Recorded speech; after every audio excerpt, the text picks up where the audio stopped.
Recall protection report is included with the software. Let me show you how to get to it.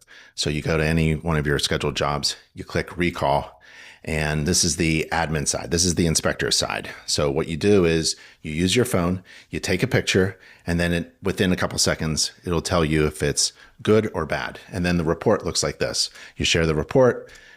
Let me open it up in a new window here so you can see what it looks like. And so you can send this report to any of your clients or your agents. And if it's bad, it looks like this. Recommendations, everything is red. And if it's good, it'll look like that. So if it's a good, it's all green. If it's bad, it's all red. And you can share the report. And now you have Recall Protector, and the reports are unlimited, and they are included with the inspection software. All right, everybody. See ya.